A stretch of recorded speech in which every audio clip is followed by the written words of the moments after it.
Now we start our exercise.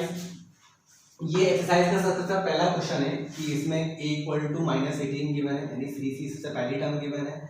n मतलब 10 terms है उसके अंदर, सीरीज के अंदर an आपका जो है वो 0 है और d आपको फाइंड करना है। मतलब एक सीरीज है जो -18 से स्टार्ट होती है, क्योंकि फर्स्ट टर्म -18 गिवन है, और उस सीरीज के अंदर टोटल टर्म्स जो है वो कितनी है, 10 टर्म्स है। लेकिन मुझे ये नहीं पता कि वो उनमें टर्म्स में कितने कितने का डिफरेंस है, क्योंकि वही हमसे पूछा है कि डिफरेंस कितना है उसके अंदर, ठीक है। और लेकिन ये पता है कि वो सीरीज का बढ़ते बढ़ते जो है वो 0 तक आ गई है। बढ़ने का मतलब है कि 0 से जितनी भी नेगेटिव टर्म्स होती हैं वो सब स्मॉलर होती हैं, 0 से जो छोटी टर्म्स होती हैं वो सारी नेगेटिव होती हैं। ऑब्वियस सी बात है ये सीरीज जो है मेरी असेंडिंग हो रही है, मतलब डिसेंडिंग नहीं हो रही है। असेंडिंग का मतलब बढ़ना सीरीज, ठीक है। -18 से स्टार्ट होती है और बढ़ते बढ़ते जो है वो 0 की तरफ आ रही है, क्योंकि 0 जो है वो 0 इज ग्रेटर देन -18, 0 जो है वो -18 से बड़ा है, ठीक है। तो इसलिए ये तो मुझे क्लियर है कि डी जो भी आएगा वो मेरा पॉजिटिव आएगा, क्योंकि डी नेगेटिव तब आता है जब सीरीज जो है वो डिसेंड हो रही होती है, यानी कम हो रही होती है, पीछे की तरफ आ रही होती है, ठीक है। लेकिन यहाँ पर क्या हो रहा है, आगे की तरफ बढ़ रही है सीरीज, जो बढ़ रही है वो आगे की तरफ बढ़ रही है, 0 की तरफ आ रही है नेगेटिव से, ठीक है।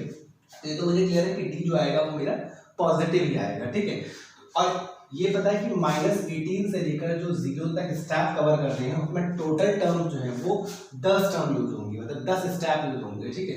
तो इतना सोचने की जरूरत नहीं है, क्योंकि मेरे पास एक फॉर्मूला है, इस फॉर्मूले का यूज करके मैं कोई भी वैल्यू फाइंड कर सकता हूँ। अगर मेरे पास 3 वैल्यूज गिवन है, 1 2 3 वैल्यूज गिवन है, 4th वैल्यू आपको फाइंड करनी है। तो देखिए an की जगह पर मैं 0 अप्लाई कर दूंगा, क्योंकि 0 गिवन है। 0 इक्वल टू a मतलब फर्स्ट टर्म आपकी -18 है, -18 प्लस नंबर ऑफ टर्म्स आपकी 10 है, 10 -1 और डी आपको फाइंड करना है, ठीक है। देखिए पहले 0 के पास लाकर ये -18 जो है इसको पॉजिटिव कर देते हैं, यानी 0 + 18, ठीक है। नेगेटिव से इधर आकर पॉजिटिव हो गया। 10 -1 आपका हो जाएगा 9d। तो 0 + 18 मतलब 18 ही है वो, ठीक है। 9 आपका डिवाइड में आ जाएगा, डिवाइड करेंगे तो d इक्वल टू आपका 2 हो जाएगा। तो यहाँ पे मैंने आपको स्टार्टिंग में बताया था कि 0 जो भी आएगा वो आपका पॉजिटिव ही आएगा, क्योंकि सीरीज जो है वो आपकी असेंडिंग ऑर्डर में है, ठीक है ना, डिसेंडिंग ऑर्डर में नहीं है। तो इस तरह से आप जो है वो आइडेंटिटी का यूज करके किसी भी वैल्यू को, 4th वैल्यू का आप जो है वो फाइंड कर सकते हैं। Okay okay, come to the next question. जी देखिए फर्स्ट क्वेश्चन का ये 4th पार्ट है। यहाँ पर फर्स्ट टर्म यानी ए दिया हुआ आपका -18.9, डी मतलब कॉमन डिफरेंस आपका 2.5 है, एन जो है वो 3.6 है, नंबर ऑफ टर्म्स आपको फाइंड करनी है। हम अपनी आइडेंटिटी में अप्लाई करेंगे, एन की जगह पर हम अप्लाई करेंगे 3.6, क्योंकि गिवन है, इक्वल टू ए आपका है -18.9 प्लस नंबर ऑफ टर्म्स इस बार आपकी नहीं है यहाँ पर, तो n-1 ऐसे लिख देंगे, और डी मतलब कॉमन डिफरेंस है इंटू 2.5 की मल्टीप्लाई का ही साइन होता है यहाँ पर, ठीक है। पहले मैं क्या करूंगा, 3.6 आपका एज इट इज ऐसे रहेगा अपने प्लेस पर, ठीक है। जो यहाँ पर ये नेगेटिव टर्म है इधर आकर पॉजिटिव हो जाएगा, यानी प्लस का 18.9 हो जाएगा यहाँ पर, ठीक है। वहां पर आपका क्या रहा, n-1 इंटू 2.5, पहले स्क्वायर कर देंगे, 9 6 15, ठीक है, 8 3 11 और 2 12 एंड 22.5 हो गया। 22.5 इक्वल टू n-1 इंटू 2.5। देखिए इसके दो वे हैं सॉल्व करने के। एक तरीका तो ये है, मैं इसकी डिस्ट्रीब्यूटिव प्रॉपर्टी से दोनों मल्टीप्लाई कर दूंगा, उससे क्या होगा, थोड़ी सी कैलकुलेशन बढ़ जाएगी। उससे बेटर ये है कि मैं, क्योंकि अब इसको माइनस तो मैं कर नहीं सकता, अगर यहाँ पर कोई टर्म n मतलब नंबर ऑफ टर्म गिवन होती तो माइनस करके 2.5 से मल्टीप्लाई कर देता हूँ, लेकिन यहाँ पर नंबर ऑफ टर्म्स नहीं है, तो उसके लिए मैं काम करता हूँ, जो मल्टीप्लाई में टर्म है वो कहाँ जाएगी, डिवाइड में आ जाएगी, यानी 22.5 डिवाइडेड बाय 2.5, वहाँ पर आपका रहा n-1।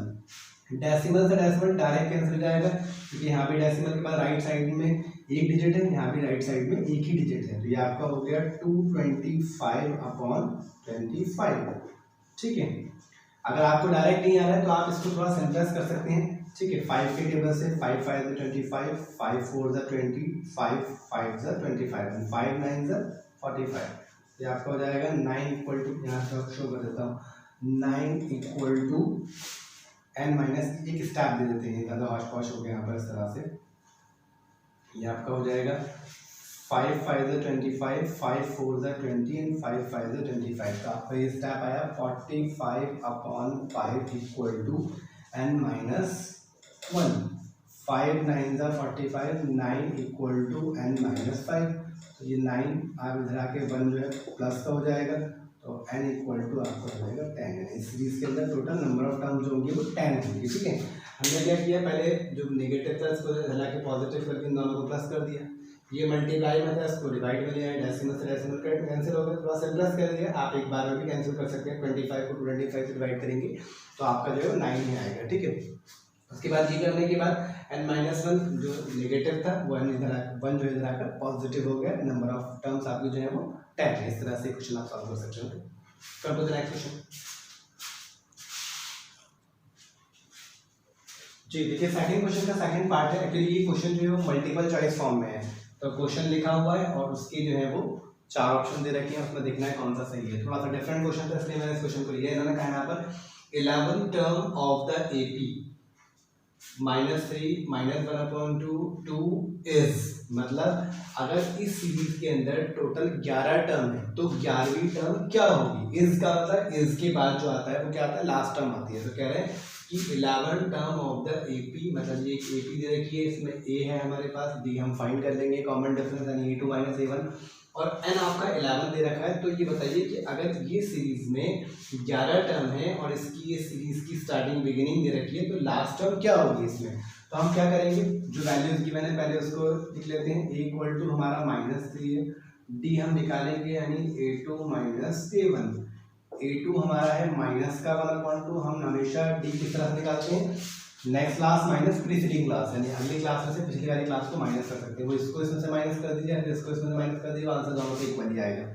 तो ये -1/2 माइनस माइनस का 3, दो माइनस के साइन इसलिए आए, एक तो फॉर्मूले वाला माइनस है और एक A1 जो है वो खुद भी नेगेटिव है। ठीक है ना, तो ये आपका क्या होगा, माइनस का 1/2 माइनस माइनस आपका प्लस का 3 हो जाएगा। नीचे कुछ नहीं, वाले हम कर लेते हैं, यहाँ पे एडिशन ले लेंगे। 2 1 ज़ा 2 आपका इस तरह से आ जाएगा, 1 1 ज़ा 1 माइनस का 1 एंड 3 2 ज़ा 6, 6 में से 1 माइनस करेंगे तो आपका आएगा 5/2। अब आप 5/2 भी यूज़ कर सकते हैं डी की जगह पर, या इसको डिवाइड करके आप 2.5 भी यूज़ कर सकते हैं। और नंबर ऑफ टर्म्स यानी n आपका कितना गिवन है, 11 गिवन है। तो आपको निकालना है an फाइंड करना है, हम फॉर्मूले में अप्लाई करेंगे अपना। तो an equal to a plus n minus 1 into d. an मतलब आपका फाइंड करना है, an का मतलब A11 फाइंड करना है, A11 की जगह 11 लिख दिया इस तरह से। फर्स्ट टर्म आपकी है -3 प्लस नंबर ऑफ टर्म्स आपकी हैं 11 माइनस 1 और कॉमन डिफरेंस अभी हमारा है 2.5। ठीक है, अब ये हो जाएगा -3 प्लस 11 माइनस 1 कितना हो जाएगा 10 इंटू 2.5।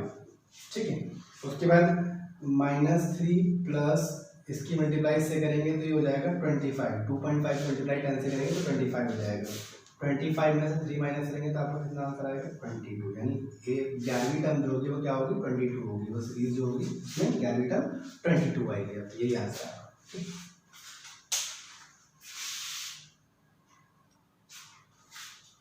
जी देखिए, फोर्थ क्वेश्चन है। मैं ये क्वेश्चन कराऊंगा नहीं, सिर्फ इसलिए क्वेश्चन मैंने लिखा है यहाँ पर कि आप लोग इस क्वेश्चन से अंडरस्टैंड हो जाए कि मतलब इसमें क्वेश्चन में क्या क्या है। ठीक है, आप खुद ही सॉल्व कर लेंगे जब आपको क्वेश्चन समझ आ जाएगा। ठीक है, which term of the AP 3 8 13 18 is 78। अब ये इज के बाद जो टर्म दे रखी है इस 78 का मतलब है कि आपका an गिवन है, मतलब आप an की जगह पर 78 पुट कर सकते हैं। फर्स्ट टर्म आपकी यहाँ सीरीज में है, कॉमन डिफरेंस आप A2 - A1 यानी 8 - 3 5 करके निकालेंगे, मतलब निकालना क्या है ना, n निकालना है ना। वैसे स्टार्टिंग हो रहा है विच टर्म, टर्म का मतलब आपको n फाइंड करना है। ठीक है, इजीली आप फाइंड कर सकते हैं। यही इस क्वेश्चन में है। फिफ्थ क्वेश्चन के दो पार्ट दिए हुए हैं अलग अलग, तो मैंने एक पार्ट लिख लिया है। तो find the number of terms in each case of the following APs। यहाँ पे भी सेम वही है, find the number of terms का मतलब भी सिर्फ टर्म बोले या फिर नंबर ऑफ टर्म बोले एक ही चीज़ है वो। ठीक है ना, मतलब n ही आपको फाइंड करना है। सेम आपका वही A गिवन है, D आप फाइंड करेंगे an, यानी इस बार इस ना देकर सिर्फ 205 लिख दिया है। तो इस 78 बोले या फिर वो इस तरह से लास्ट में 205 लास्ट टर्म दे दें आपको, वो दोनों an ही होते हैं। an मतलब लास्ट टर्म होते हैं। ठीक है, तो आप इजीली सॉल्व कर सकते हैं। Okay, come to the next question. जी देखिए, 6th क्वेश्चन है, इन्होंने कहा है check whether minus 150 is a term of the AP this, मतलब ये AP दे रखी है नीचे 11852, ये चेक कीजिए कि क्या माइनस 150 इस सीरीज की टर्म है या नहीं है। देखिए सीरीज डिसेंडिंग ऑर्डर में, मतलब कम हो रही है सीरीज 11852, इस तरह से कम होते होते होते ऑब्वियसली बात है नेगेटिव की तरफ जाएगी। जब ये नेगेटिव की तरफ जाएगी तो ये कम होते होते उसमें क्या माइनस 150 आएगा या नहीं आएगा। अब जैसे यहाँ पर 3 तो नहीं आया, 4 भी नहीं आया, तो कुछ टर्म ऐसी होती है जो नहीं आएंगी। जैसे 11 के बाद 8 आया, मतलब 3 का जो है वो 8 माइनस 3 करूँगा तो -3 से जो है वो डिक्रीज कर रही है सीरीज, -3 सब में जो है वो -3 होता जा रहा है। तो क्या इस सीरीज जब हम -3 करते जाएंगे तो क्या उसमें माइनस 150 लाइक करेगा या नहीं करेगा, हमें ये चेक करना है। अब वो कैसे चेक करेंगे, देखिए -150, देखिए अगर मैं इस फॉर्मूले की बात करूँ तो मेरा ए गिवन है 11, डी में फाइंड कर लूंगा 8 - 11 -3 आएगा, यहाँ पॉजिटिव 3 नहीं क्योंकि सीरीज कम हो रही है।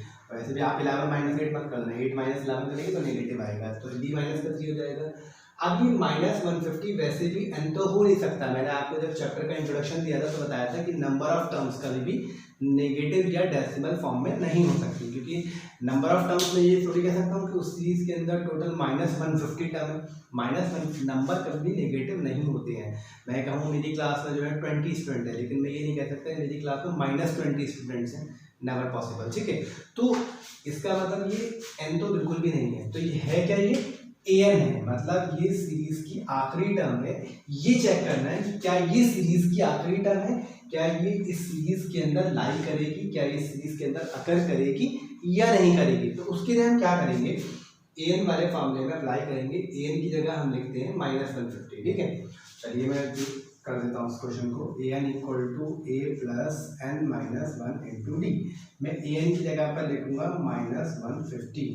a मेरा यानी फर्स्ट टर्म मेरा है, यहाँ पर मैं इस तरह से लिख लेता हूँ, a मेरा है 11, d जो है वो a2 - a1 यानी 8 - 11 = -3 है, ठीक है।